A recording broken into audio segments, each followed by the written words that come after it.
We've torn apart all these different vehicles. We can put all these different electronic circuit boards next to each other. This guy's got 5. Tesla's got 1. This guy's got 3.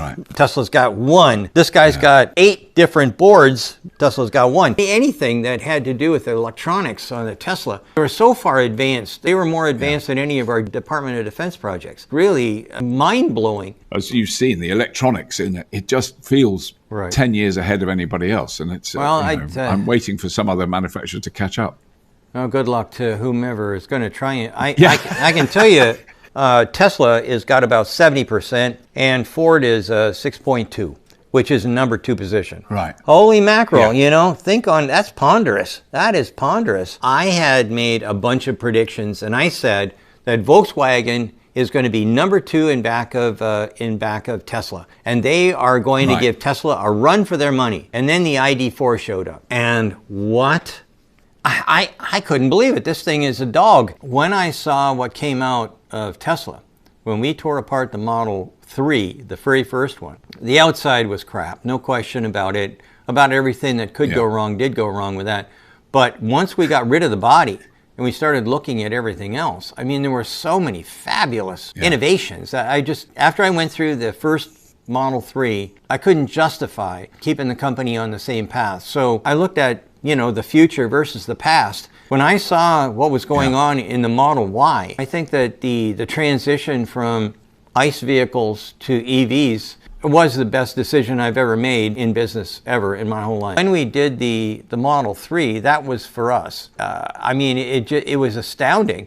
I mean, I was totally blown away. And remember, I said that we work on lots of different industries. Well, when I saw with the inverters or the body control modules, or anything that had to do with the electronics on the Tesla, they were so far advanced. They were more advanced than any of our DoD project, Department of Defense projects. This stuff was really, really exotic, really mind-blowing. That's when I became sort of a Tesla fan. It is an extraordinary, because I drive a Model 3 regularly, and I've had it a few years now, and because I'm constantly driving other cars, so we'll test another car. So I've driven a lot of different electric cars, and every time I get back in, it kind of doesn't make me happy, because I want some of the other cars to be really good. The software in a Tesla, I don't know what it is. I'm quite an old guy, and I didn't grow up with computers, and I've got a smartphone,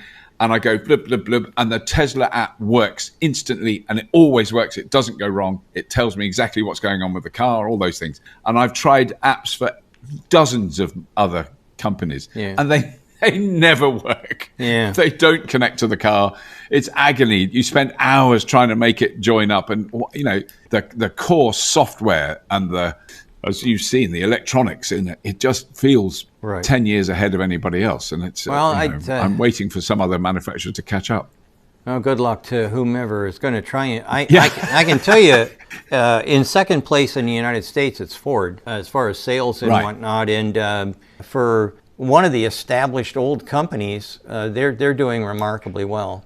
Others, not so much. The guys that are really, I think, going to wind up in the catbird seat is going to be the Chinese. I mean, I spent a lot of time in China looking at their electric vehicles. Do you not have very much faith then in the kind of, other than Tesla, the startup electric car companies in the United States? I mean, no. I think that Rivian has got a good shot. I have one of their vehicles. It's my wife's. According to her, it's her car. She does like the Model 3 for driving better than any car she's ever had in her whole life. But we do have the Rivian, which I think is great. I think that anytime you look at a car coming from even a startup company, like you mentioned, Lucid and things like that. Anything you see like that coming from a startup company is actually about the same as where you'd find the GMs, the Fords, the BMWs, whomever. They're in the same ballpark.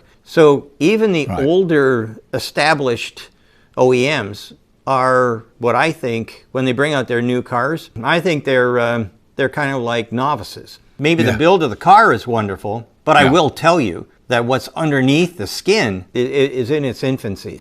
We've torn apart all these different vehicles. We can put all these different electronic circuit boards next to each other. This guy's got 5. Tesla's got 1. This guy's got 3. Right. Tesla's got 1. This guy's got, in order to make it all happen, 8 different boards. Tesla's got 1. How in the world are they going to compete? I mean, there's a chip shortage. Maybe somebody should have mentioned that, but every time you have redundancy inside these things, you've got a problem. It just doesn't work well. And then how many of them are, actively pursuing a way to get around these different shortages by going to vertical integration? Well, virtually none. So right now in the U.S., if you look at the American market, Tesla has got about 70% and Ford is 6.2, which is the number 2 position. Right. If you're looking at pure EVs. Wow. Holy mackerel, that's ponderous. That is ponderous. So I think that Tesla can try and figure out, they need to buy about 6 or 8 more factories. And I believe that they'll be able to get them quickly, because I think that there's going to be people shutting down factories left, right, and center. As a matter of fact, Stellantis, they just announced that they're going to get rid of their stamping operations in Warren. It's like 1,500 people that are unlucky yesterday. So I think that there's going to be plenty of buildings laying around. I know the machine tool industry is sitting around twiddling their thumbs waiting for something big to happen. I think Tesla's probably going to go on a buying spree and